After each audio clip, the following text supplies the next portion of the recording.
So tonight's talk is about making the raw vegan diet work for you. And I could put an exclamation point on the end of that if you want to. If you want to, because why do we have to be on a raw vegan diet?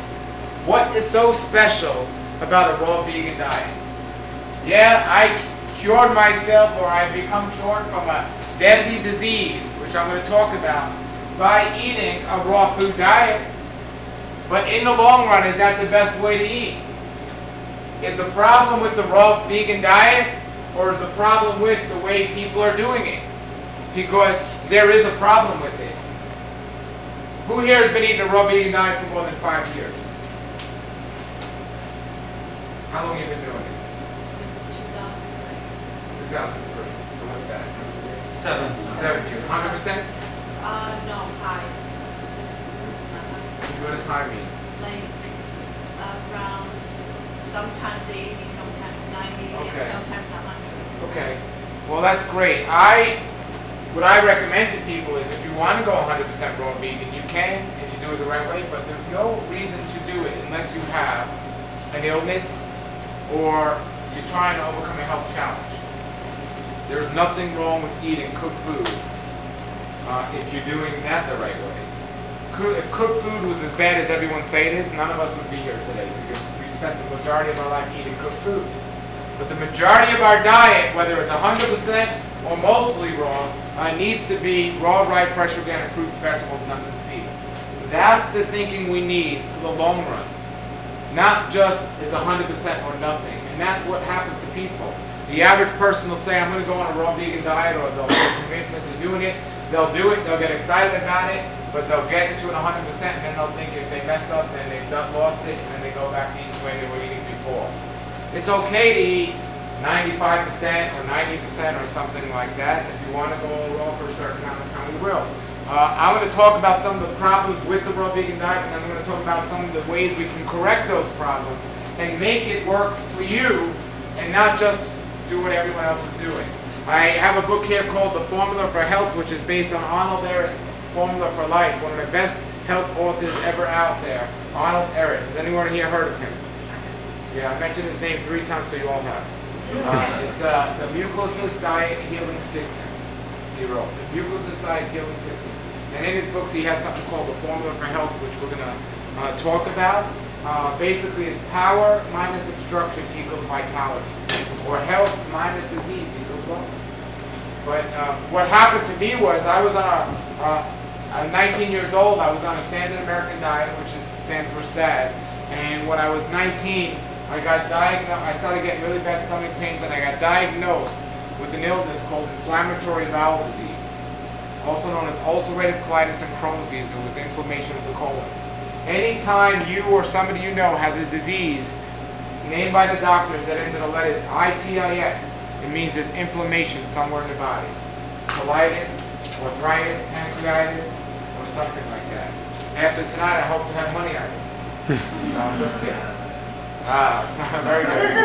You know, this is how crazy the raw food world is today. I decided if I really wanted to make money, I wouldn't tell the truth. What I would start doing is I would just start selling some products that people want and not just what's healthy. So I decided my sense of humor is so dry, if I really want to make money, I'll just sell some water on my lectures. And then if people don't get that then, I'll just write the word raw on the bottle, and then I'll really sell a lot of it. So that's been a joke of mine for years.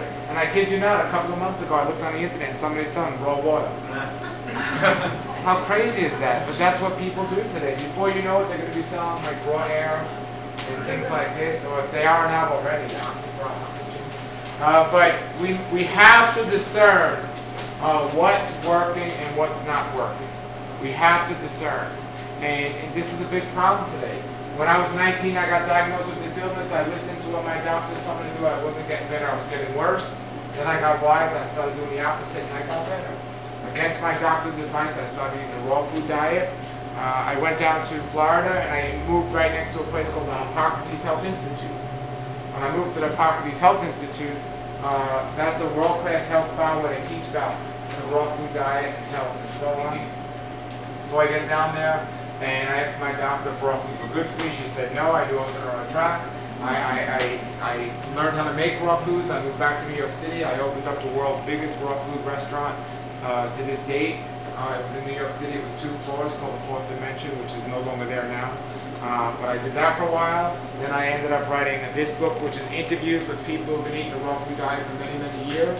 And after doing this and meeting all these people, I just started traveling, and I started to see that most people that go on a raw food diet either get off it eventually, or they stick to it and they get sick. Most people on a raw food diet are not healthy. Most people eating a raw food diet are worse after doing it than they were before. Why? Here's the problem, everybody. Here it is. You got to smile now, everybody. Okay, good. Here's the problem. I'm not trying to talk you out of it. The raw vegan diet, if you do it correctly, or at least raw, ripe, fresh, organic fruits and vegetables, is excellent for your health. But here's the problem. How do you know if what you're doing is working for you? There's so many different health people out there saying so many different things, even about the raw food diet. Somebody will say eat a lot of fruit. Somebody will say eat no fruit. Somebody will say drink a lot of water. Somebody will say you need this water or that water. But the question is, how do you know which way is best for you? And the answer I usually get is, people say, well, I just go by how I feel. Well, this is the problem, going by how you feel. Why? Because the body has an amazing power to adapt to its environment and its diet. And we could feel great, but do things that are not healthy for us. I know people that smoke crack that feel great while they're smoking it, but what happens when they're not smoking it? You know, what happens is the body gets immune to what we're doing. So when I was a teenager growing up, I could eat a whole pizza pie and not feel sick. So if I went under this premise, I go by how I feel, I would think it's okay for me to eat pizza. I have a twin sister who's a chain smoker. She can smoke packs of cigarettes without coughing once. You know, because her body is adapted to that. If I take one puff of a cigarette, I'll cough. If I was going by how I feel, I would think, her lungs are stronger than mine. So we can't just go by how we feel. Now, how we feel has something to do with what's going on, but it's not the only thing or the first thing we should be looking at.